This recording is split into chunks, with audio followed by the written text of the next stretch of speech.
Hello everybody and welcome back to the Damage Report. I'm John Idarola. This is going to be a pretty big day. A big day on a week of many big days. We've got tons coming for you. Not only was the text of the whistleblower complaint finally made public, I've got some excerpts from that. What can we learn from it? How horrified should we be following it? But we also have the media sort of scrambling to understand what their role is in this story as it unfolds. And I'm talking about both Fox News, but also outlets like the New York Times. I've got some issues with both of them actually. We've got Michael Brooks. He's going to be joining the show to talk about both impeachment, but also the state of the Democratic primary with Biden and Warren still currently leading Bernie. What should Bernie do if he wants to take first place? We're going to talk a little bit of strategy. I've got the legendary Thom Hartmann who's going to be joining me later on the show to talk about his upcoming book on the Supreme Court. It's out of control power and what might be done through reforms to finally change it. And if there's time, important international stories we're gonna be covering at the close of the show in Meanwhile In. But with that, there's just too much, so let's jump right into the big news of the morning. The whistleblower complaint is now available and there is a lot to it. Nothing fundamentally changes from what we've learned earlier this week with the transcript of the call and all that, but there are some things that we need to get clear. And so I'm gonna jump into a few sections of this. It's only 5 or 6 pages, so I would definitely advise that you go and read it yourself. But let's start off, and again, this is from the whistleblower who started this entire thing. The first section, in the course of my official duties, I have received information from multiple US government officials that the President of the United States is using the power of his office to solicit interference from a foreign country in the 2020 US elections. This interference includes, among other things, pressuring a foreign country to investigate one of the president's main domestic political rivals. The president's personal lawyer, Mr. Rudolph Giuliani, is a central figure in this effort. Attorney General Barr appears to be involved as well. So the beginning of that is just basically, what we know about the scandal. It's why it's a scandal in the first place. But while we already knew that Rudy Giuliani was an important part of this, and an important part in clearly differentiating what was going on from normal diplomacy and into the area of working for the personal political benefit of the president, that's why his personal lawyer is doing it. The fact that Attorney General Barr is involved in that is very bad news, not least of which for Attorney General Barr. So quick note, the only reason he's the Attorney General, the only qualification, the only reason he was chosen in the first place is because he made clear in a letter that he made available so that Trump would see it, that he does not believe that the president falls under the purview of the law. That's it, it's as simple as that. There's nothing else, nothing ideological. He was set to protect, he was put there to protect the president and to at least allegedly get involved in his criminal actions himself, which is probably why headlines like this are coming out. Justice Department rejected investigation of Trump phone call just weeks after it began examining the matter. So the complaint is launched at the next level. It is considered to be credible, so the Justice Department has to investigate it. They conducted no investigations and they quashed it as fast as they can. And consider the conflict of interest there, that the Justice Department under William Barr squashes an investigation into a scandal that implicates William Barr in it. I mean, that is on some of the headlines, as you can see, but not nearly enough of them. This goes to the top of the Justice Department as well as to the White House as well. So how wide is this? How much did people in the White House know about this? That is in the next section. The White House officials who told me this information were deeply disturbed by what had transpired in the phone call. They told me that there was already a quote discussion ongoing with White House lawyers about how to treat the call because of the likelihood in the officials' retelling that they had witnessed the president abuse his office for personal gain. So it is all well and good for the White House to put out talking points now saying everything he did was by the book, everything was fine, but we now know that at the time they were thinking this looks really bad. We really need to come up with something to stop this from becoming politically damaging to the president. And even more importantly, one of the biggest takeaways from this, they did find something to try to hide it. Take a look at this. In the days following the phone call, I learned from multiple US officials that senior White House officials had intervened to quote, lock down all records of the phone call, especially the official word-for-word transcript of the call that was produced, as is customary, by the White House Situation Room. This set of actions underscored to me that White House officials understood the gravity of what had transpired in the call. So first of all, there is apparently a word-for-word transcript somewhere, hidden somewhere, I don't know at this point, but they knew that this was bad, so bad that they needed to control access to this information.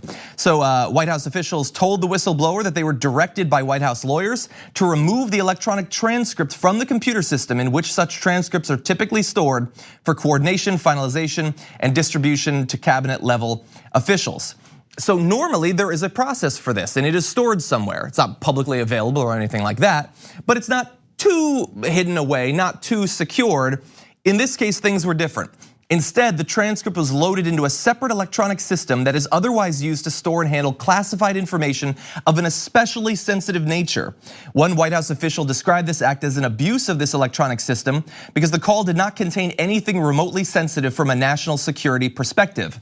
Later on in this complaint, they say that while it didn't include anything that was potentially damaging to national security if it were to come out, and thus it's really bizarre that you're putting it in this like especially hidden away server, there were things that were politically damaging. And in fact, this was not the first time that they had used this hidden server to hide the details of calls that were not damaging to national security, but damaging to Donald Trump personally. So let's just take 1 second to acknowledge that the president, who has not stopped talking about Hillary Clinton's hidden server for years now, in fact brought it up on that call with the president of Ukraine, is now using a hidden secure server to hide his telephone calls because he doesn't want you to find out about it, because he and the people around him know exactly how bad it looks. So that's a little extra layer of irony on top of everything that we're dealing with right now. Now in terms of the pressure, the pushing that we heard about yesterday, that seems to have been pretty clear at the time.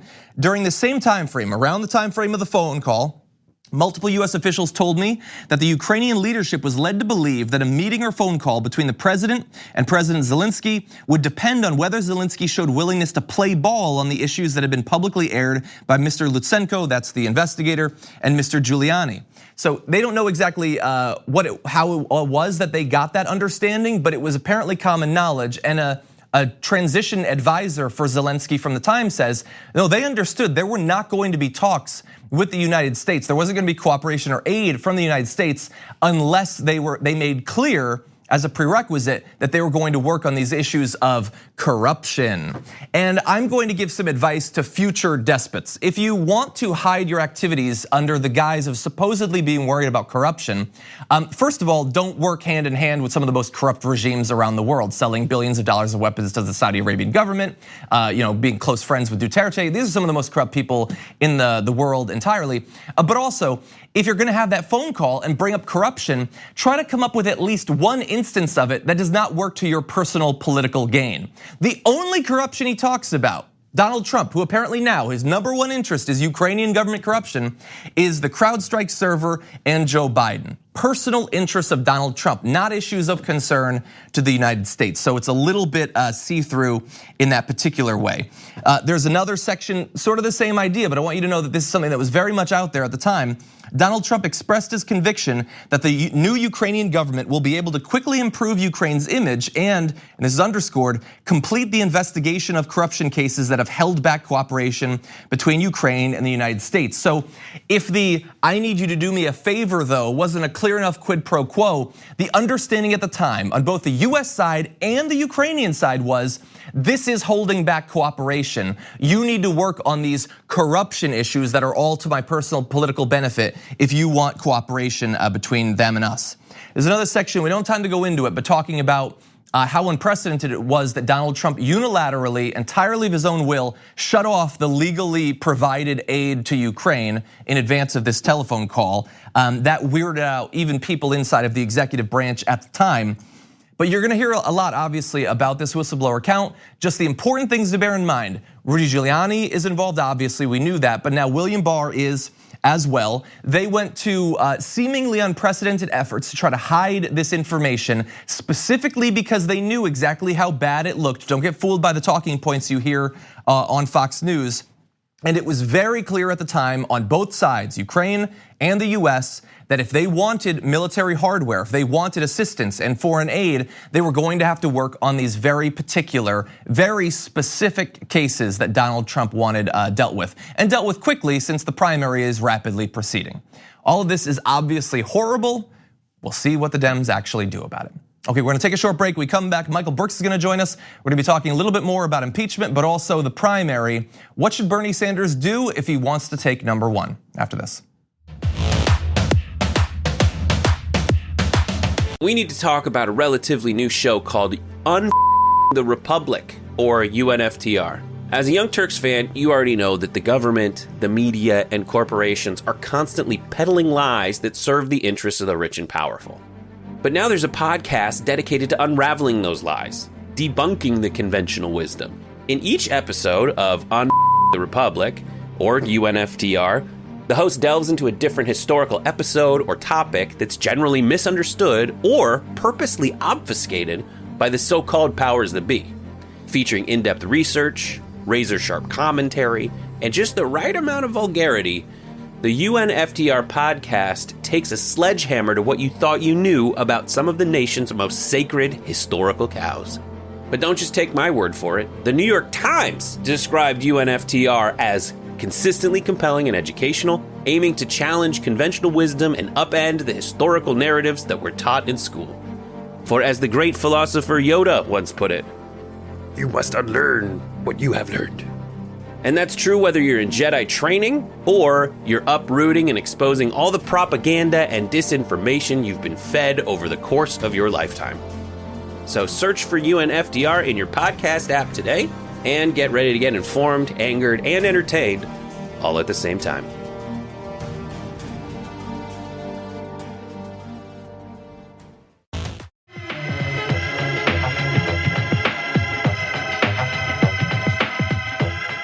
Less than 48 hours into the process of impeachment for President Trump, reports from inside of the White House say that Trump is actually happy about this, that he's excited about the prospect of defending himself from this inquiry.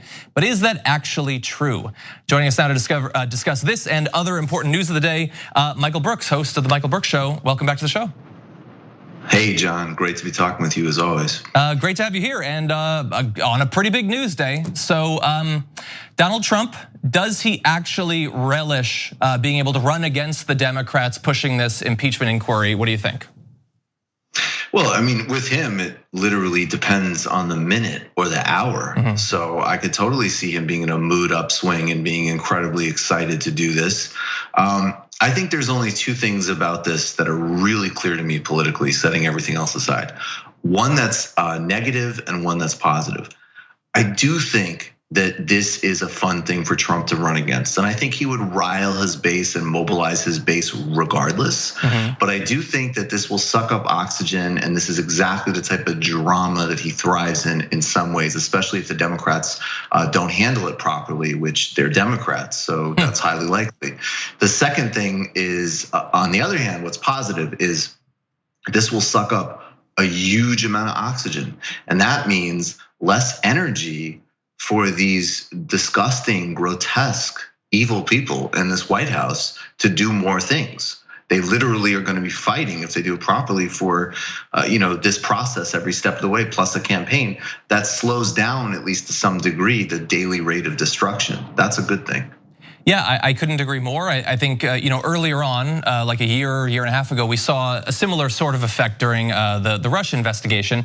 Now, obviously, that isn't a reason to do these investigations, but if it stops him from doing some of his destructive acts, that's a nice little side effect. I share your concern about the Democrats. Even the way that this was begun doesn't necessarily fill me with a lot of confidence. So I'm curious. You obviously are worried that the Dems might bungle this. What are some ways that they could do that? Well, I think there's a number of different dynamics, but I mean, the most simple, right before we went on, apparently Nancy Pelosi's already talking about an incredibly narrow set of inquiries. That's a huge problem. And I think frankly too, because this is both my politics and actually what I think plays better.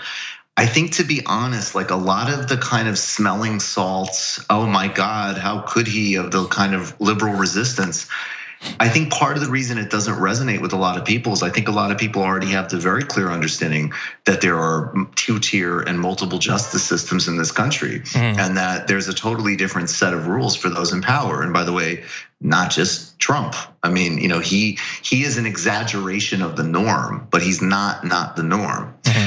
So I think, if you opened it to more kind of rank stories of corruption, obviously I'm interested in, and this isn't going to happen, but I mean, the guy should be impeached for aiding and abetting a genocide in Yemen.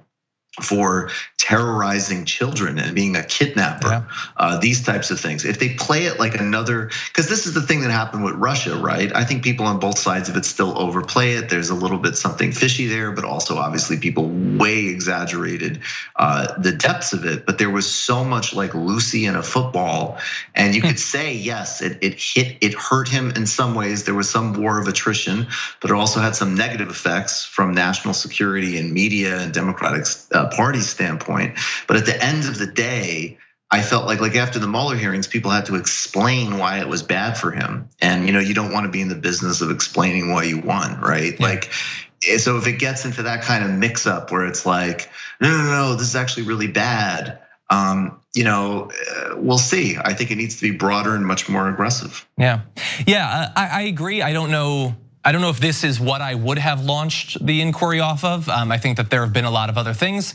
I do think, though, if there were to be consequences, so you point out Yemen, if there were to be consequences for an American president, if he pursues a foreign policy that gets thousands of people killed unnecessarily, then that could conceivably hit other presidents.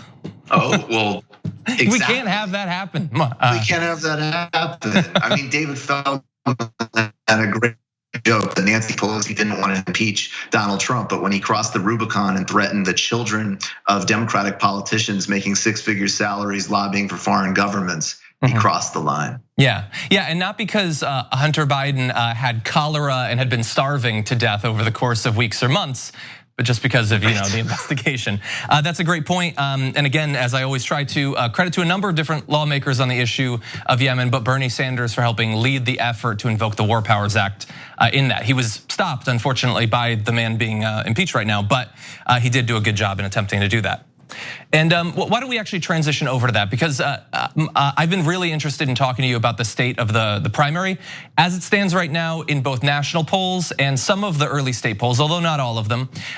It looks like we still have the same top three candidates, but Elizabeth Warren is at least tied with Biden, if not ahead in some of these. And so, look, I make very clear that I am a supporter of Bernie Sanders. I don't want to speak for you, but that seems pretty clear as well. From the point of view of a person who supports Bernie Sanders, what is the strategy right now? We're still early in this process, but how does he get back into second, get into first? What does he do from here? Yeah, the only person I would vote over Bernie Sanders would be President Lula, which is certainly a reference people would understand if they follow my work. That is true. Well, I think there's a couple of different things that need to happen. One, I do think, and this is a really simple job. This shouldn't be overly complicated, right? It's a mistake to say that Elizabeth Warren is the same thing as Hillary Clinton. She's absolutely not, and that's a weak, foolish line of attack. However, there's a huge amount of people suggesting that Elizabeth Warren and Bernie Sanders are the same thing. Yes. They're not remotely. And if you have an actual left agenda that talks about housing everybody, giving everybody healthcare, complete debt cancellations from medical and student, Bernie Sanders is your choice, and we can't play games anymore. There's a clear progressive choice here. So you either need to sort of acknowledge that that's not your politics, where you're coming from, but don't gaslight and don't obscure those differences. Another huge difference that I think we need to really point to, and obviously, I'm someone who talks a lot about foreign policy, but seriously, look, Sanders does have a much more compelling theory of change. It's not gonna happen institutionally. Any of these plans will happen through a movement. No question. We know that. We know that from the Obama era. But even before we get to that argument, what does a president have power over on day one as soon as they get into office? Without question, foreign policy. That's something they actually have the immediate huge influence over. A lot of Americans don't care, but they need to care. One, it's the right thing to care about, and two, it actually does affect us in a myriad of ways. And I would just say that actually, while domestically it's foolish to draw those comparisons with Warren, foreign policy, she is a Joe Biden. She has an incredibly conventional, her questionnaire for the Council on Foreign Relations that she just put out on Venezuela, even the way she talked about the Iran deal was awful. She talked about holding the Iranians accountable. Well, excuse me, I have many criticisms of the Iranian government. The United States destroyed that deal, and she voted for Iran sanctions. So this is somebody with a terrible, very conventional view of foreign policy, which is not good enough. I mean, that is a clear area where there's huge stakes here. You're talking millions of people's lives, which you would have a radical improvement on day one without question. So I think the media needs to be clear about it. I think we can't play these false equivalencies. It doesn't mean we need to have silly attacks, but we cannot pretend that there aren't vast gulfs, clear distinctions here that will affect tens of millions of lives in a positive way for Sanders and in not nearly as positive a way for Warren, and in some cases in foreign policy, a negative way. I think Bernie should actually take an overseas trip. I think he should do some things like that that look a little bit more formally presidential. Which Obama did. Back during that campaign. Yeah, I couldn't agree more. I think one of the reasons that hasn't become a bigger part of the campaign is in the debates so far, there's virtually no foreign policy at all, very little anyway.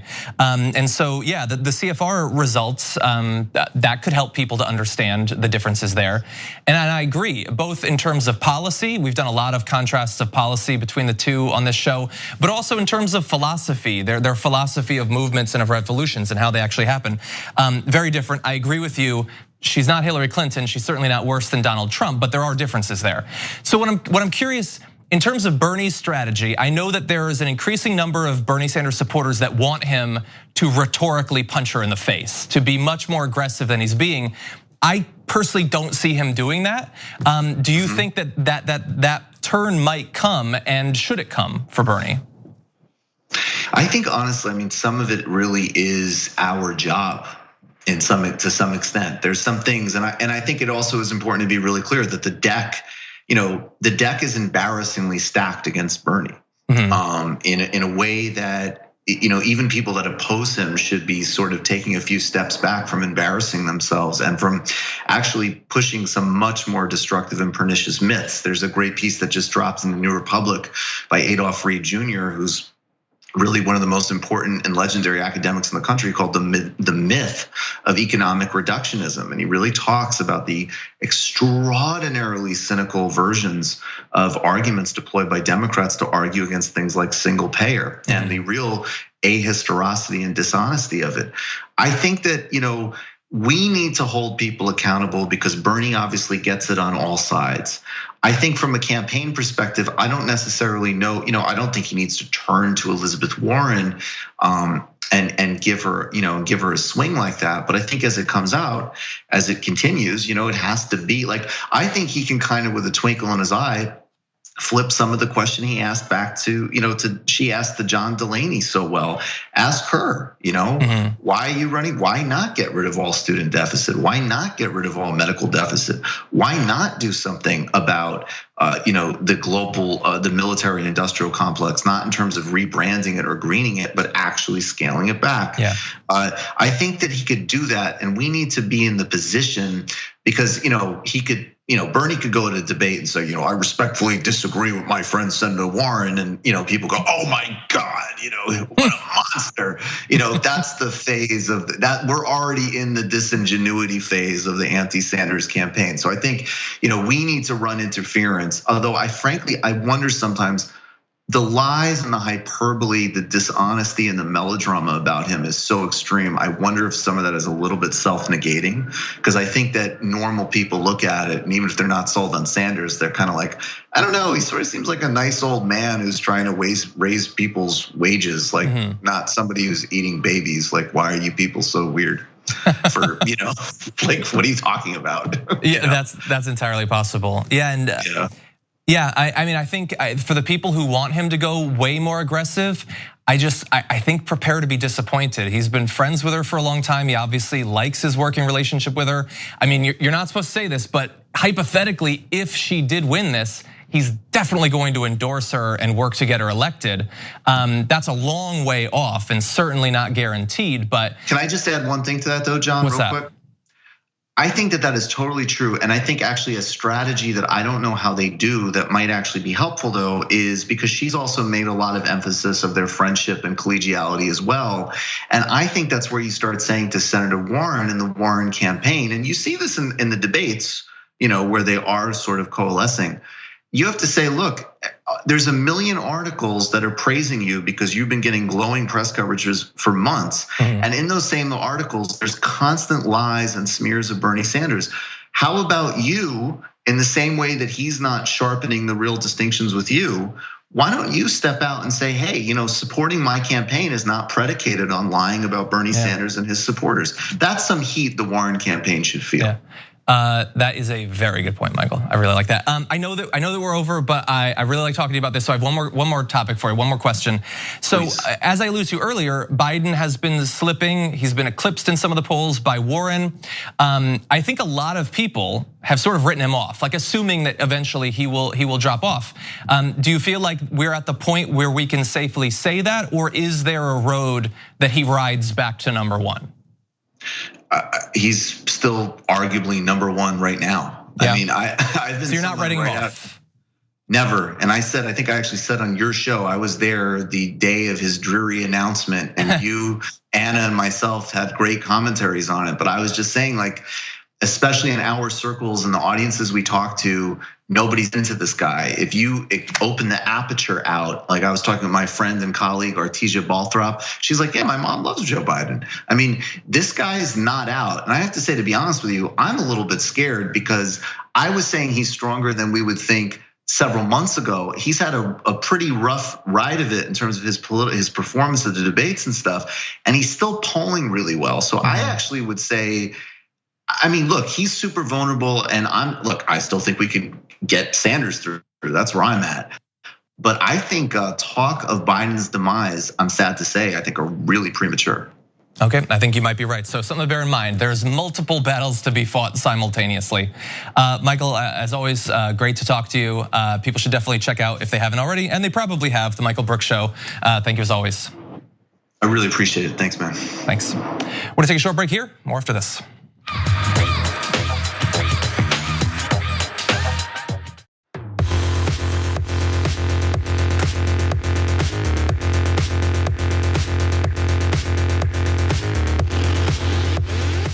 We all get that there's biased media out there, and Fox and Friends might be about as biased as it comes, but sometimes the news is so obvious that it simply has to be addressed. You can't dodge it. And so I want to give credit to Fox and Friends this morning for sticking to the most important issues.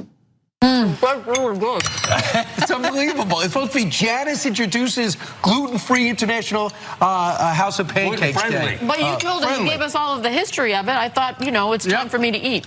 Right. So Brian, take it away. Well, I will say a few things. When I go into IHOP, I'm always amazed. I'm always amazed about the way we're coming up with different ways of flavoring syrup. I mean, you thought a lot of sugar and sap, and just putting a funnel in a tree was enough. But now there's blueberries. I cannot taste the difference. I'm always amazed at the different ways we come up to flavor syrup. I thought you just stuck a needle in a tree and threw some sugar at it, but now there's blueberry.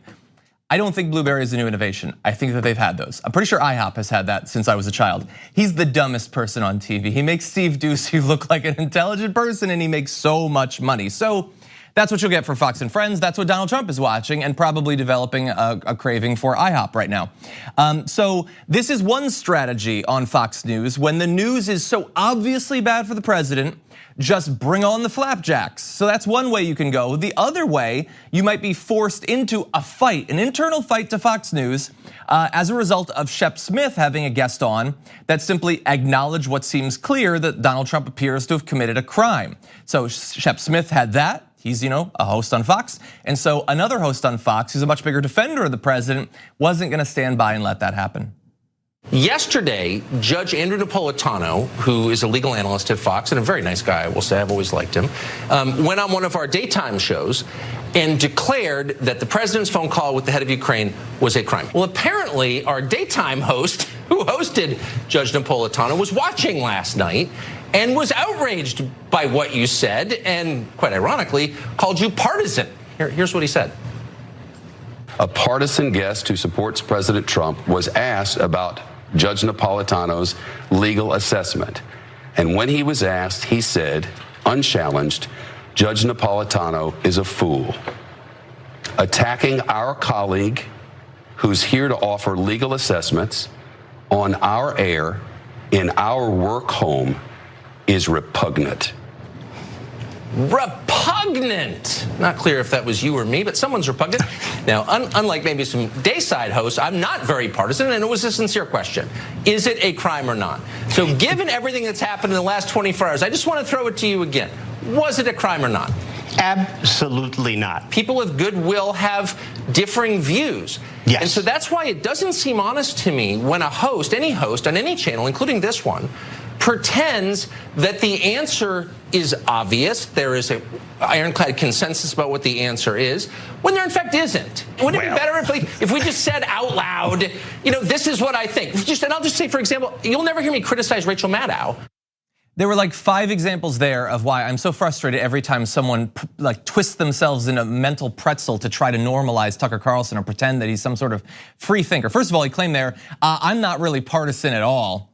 I only will support literally every Republican president for the entirety of my life, in lockstep. I can say whatever I want about supposedly my interest in populism or helping out people, questioning the elites and all that. I will support every Republican until the day I die. So that's the nonpartisan Tucker Carlson. I love him weirdly not being willing to name Shep Smith.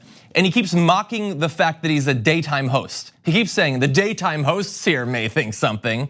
But then there's, of course, the gigantic logical gaps there. So he attacks Shep Smith for having a guest on who implies that Trump has committed a crime. Tucker's issue with that is that is Shep Smith being dishonest. So it's ridiculous to claim that this is a clear, like an open and shut thing, to be able to say that it is a crime. And it is embarrassing for Shep Smith to have a guest come on and say that, because secretly Shep Smith wants to say that, but he won't actually admit how partisan he is. So what does Tucker Carlson do? He says he's not partisan, brings on a guest who says it's absolutely not a crime, implying that it's an open and shut thing.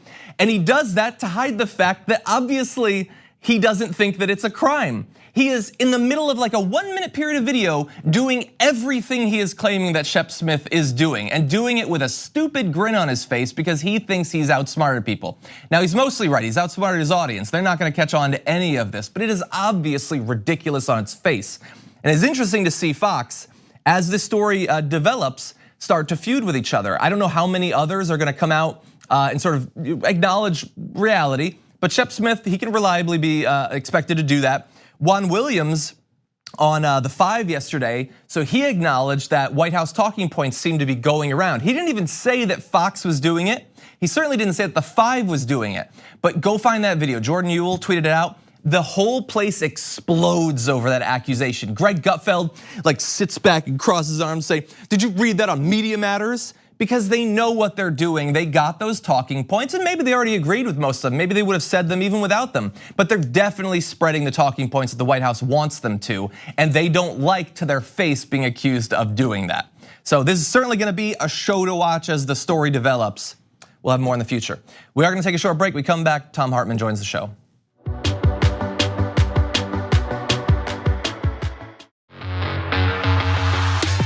The Supreme Court obviously has an incredible amount of power, but should it?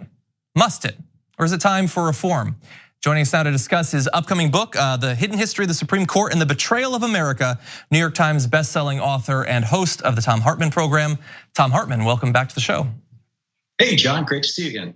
Great to have you here. I found your book really interesting, a history of the Supreme Court, and like specifically talking about some of the biggest issues with it. But I guess I should let you explain what's the focus of the book this time around.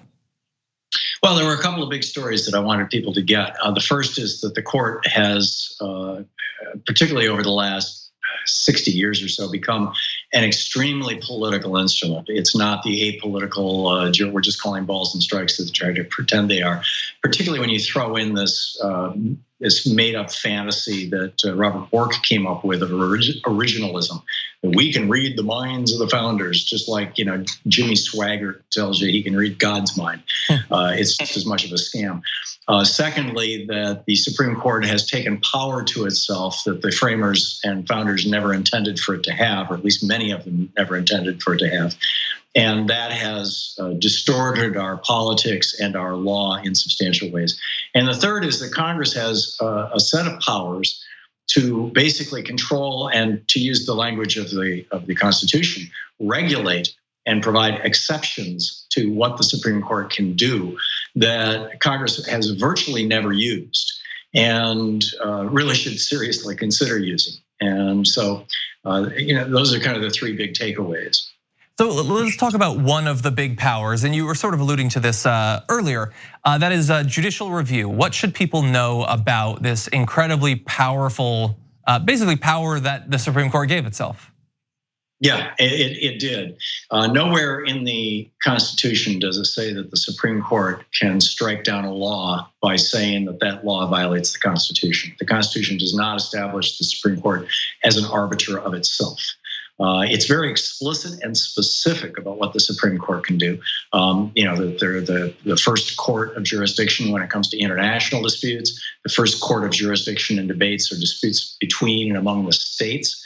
But that when it comes to regular law, that they are simply the final court of appeals. That you sue somebody and then they countersue and goes back and forth, and eventually the buck has to stop somewhere.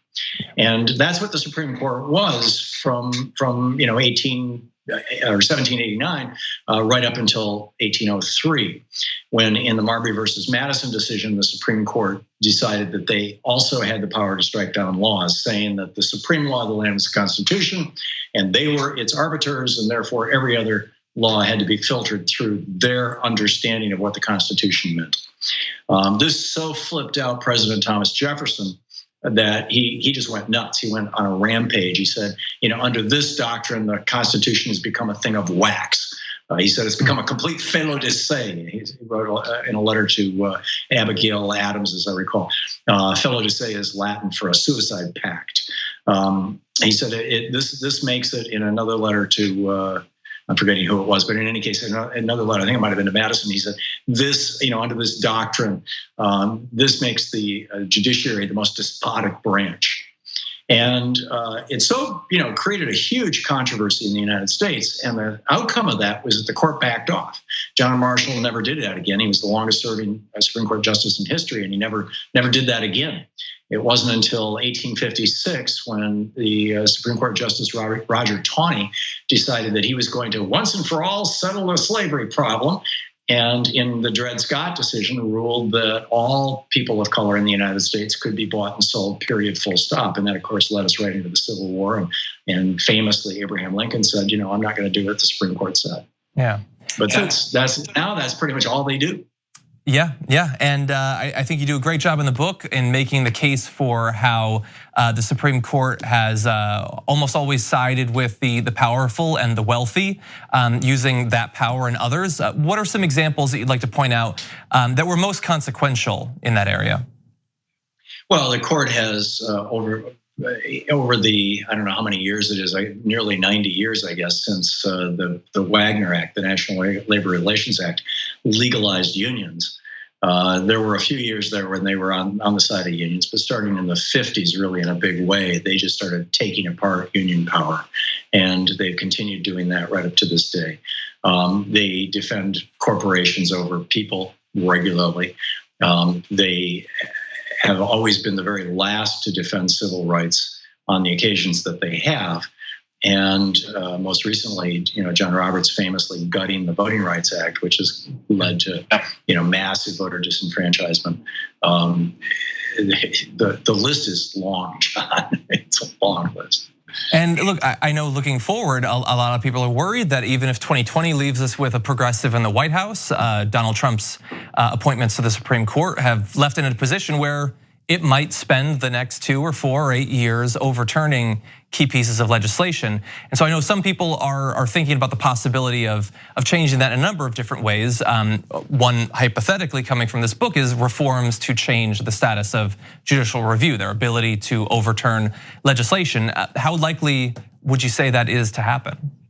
I think that's the least likely. I titled that chapter, and it was based on a memo that John Roberts wrote when he was working for Ronald Reagan, in which he was talking about how they could overturn the Roe v. Wade decision of 73 and the Brown v. Board of 54, how they could overturn those two decisions without having to run through the court and without having to do a constitutional amendment. And he pointed out that Article 3, Section 2 of the Constitution gives Congress the power to regulate the court and to provide exceptions to what it can rule on. So Congress could literally pass a law saying, states have to comply with the Voting Rights Act. And by the way, the Supreme Court may not review this. Mm-hmm. It would provoke a constitutional crisis because it's not been done before. But that power is explicit in the Constitution. And that's what John Roberts pointed out. Reagan didn't go for it. I don't think he ever thought that he had a large enough majority to be able to pull it off. But that would be one way to control the court. The other is court packing. And we've seen political court packing. Franklin Roosevelt nearly did this in 1937.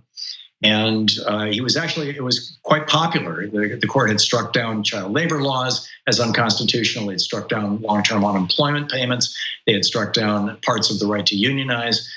They had struck down, just a whole bunch of good progressive legislation, and they were fixing to strike down Social Security as unconstitutional in that court session. And it turns out, and so Roosevelt said, okay, we're going to make every justice over 70 be a justice emeritus, and they don't have a vote anymore. Or in aggregate, there were 5 of them at that time. In aggregate, they have 1 vote, and then we'll put 4 new people on the court to fill it out.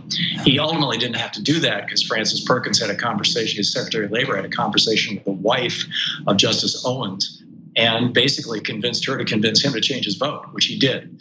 And that was the end of that. But Roosevelt had a lot of popular support for that.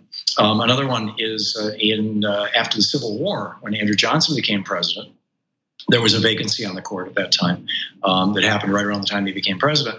And the Congress, hated Johnson. I mean, that's why they impeached him. He was a slave owner. He was nakedly, sympathetic to the South. And so they passed a law within a week or so of his becoming president that reduced the number of members of the court from 7 to 6 so that he couldn't put anybody else on the court. Mm-hmm. And then, about a month after he left office and U.S. Grant became president, they passed another law raising the number of justices back up to 7. So, and that was very popular also. So there's a bunch of ways to get around the court. It's just been a long time since anybody seriously tried to do it. Well, we might be entering a period where that sort of thing could be considered. The Supreme Court obviously not closely aligned with the interests of the American people in a number of important issues that are likely to face big legislative pushes over the next few years. So in advance of that, I think that people should definitely take a look at your book and get an idea of the history of this, where it might go from here. The Hidden History of the Supreme Court and the Betrayal of America. I believe it's available October 1st, Thom? Yeah, it ships October 1st. You can buy it on online bookstores now, and you can put in a reservation in your local bookstore too. Awesome. Thom Hartmann, thank you as always for joining us. Thanks so much, John. Great talking with you again. Good talking to you as always. We're gonna take a short break. Be back after this.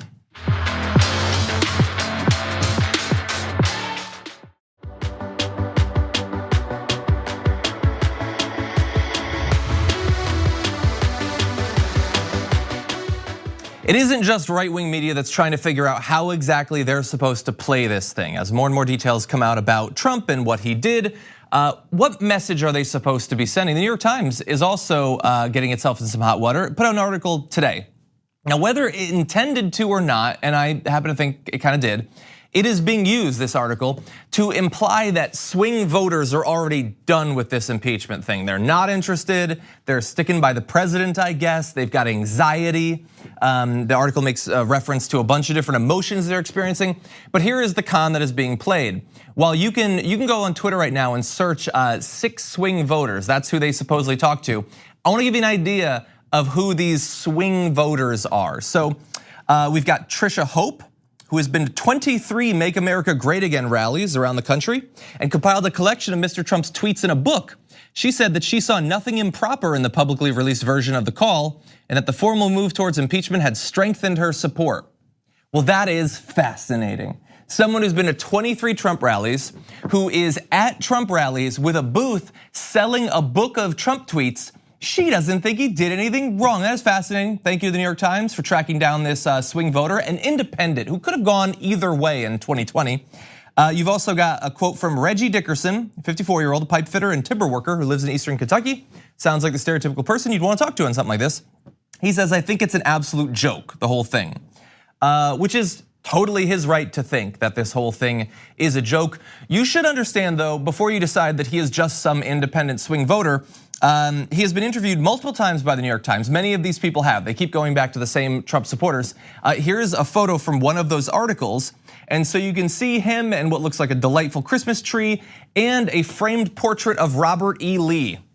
So maybe not a total independent who could go either way on Donald Trump or on the Republican Party. I think he might be predisposed to listen to what the president has to say. The whole thing is ridiculous. We don't know at this point where the public will come down on impeachment. I can say that at this point, they're already more supportive than they were back during the Nixon years. You can look at the comparison of those polls, and you can also see that public opinion switched very quickly with Richard Nixon. That won't necessarily happen here, but we have to wait and find out. Okay, everybody, thank you for watching. If you're not a member, become one. We've got more content coming on the other side of this.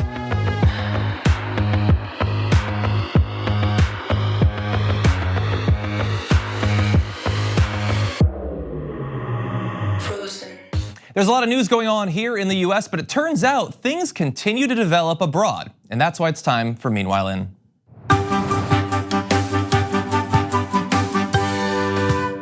Meanwhile, in China, footage has been released, apparently anonymously released drone footage of blindfolded prisoners being moved potentially to a re-education camp. Take a look at this footage. You're gonna see these people who have their hands tied behind their backs. They are blindfolded, obviously incredibly dehumanizing. A huge group of people, different bits of information, contextual information have been put together.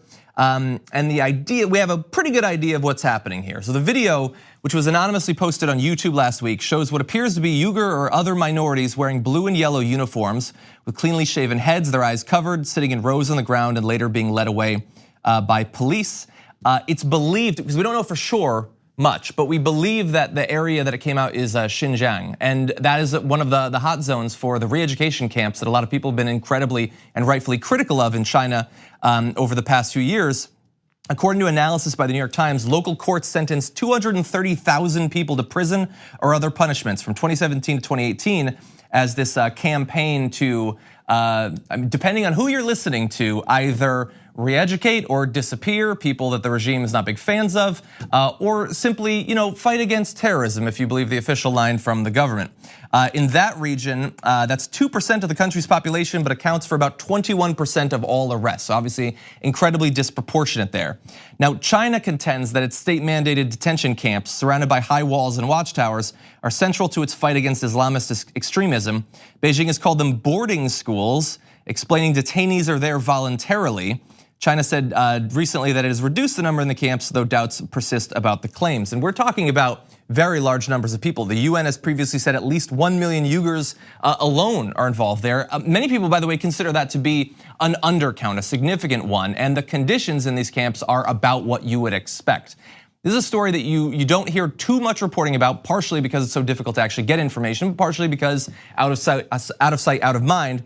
My small, I think fairly simple request would be do a little bit of reading about this. It is a horrendous story that continues to develop. It should not be ignored just because we might not have a government that wants to actually take any sort of hard line on human rights abuses in China. Meanwhile,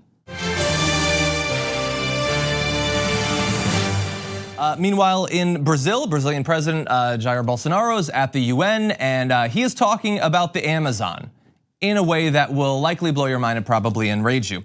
So here's a section of what he said. First of all, my government is solemnly committed to environmental preservation and sustainable development to the benefit of Brazil and the world. All countries have their issues. However, the sensationalist attacks we have suffered from much of the international media due to the Amazon fires have aroused our patriotic sentiment. With a guy whose history Jair Bolsonaro has, I don't want to hear anything about his patriotic sentiment being aroused. I know what sorts of policies that leads to.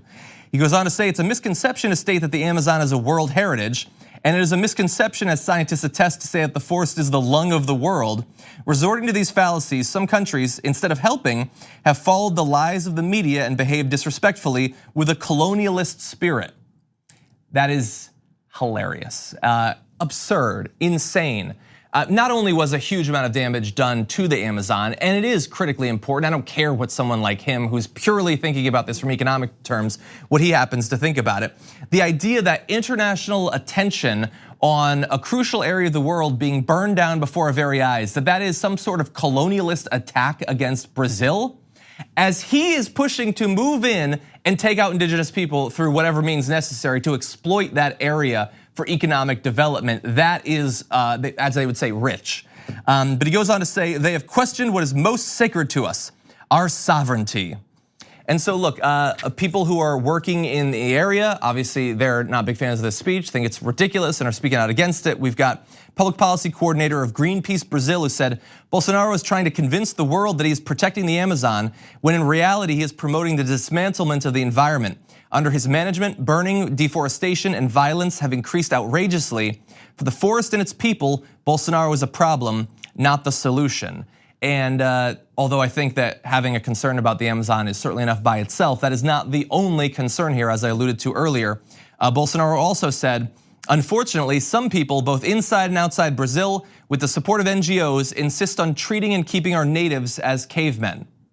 So that is not international NGOs just saying they must be cavemen. That is indigenous groups that do not want to be rooted out, either moved to a different area. Potentially there's some deaths as well, some imprisonments.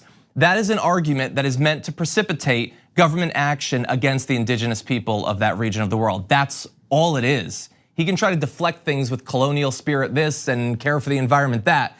But this is the initial call that tells you that massive human rights abuses are coming. So don't be surprised when it comes if nobody stops it. He is announcing it loud and clear as we speak. Okay, that's unfortunately all the time we have. Thank you so much for watching. We have only one day remaining, but big news to get to. Brett Ehrlich is gonna join us on Friday's show. We'll see you then.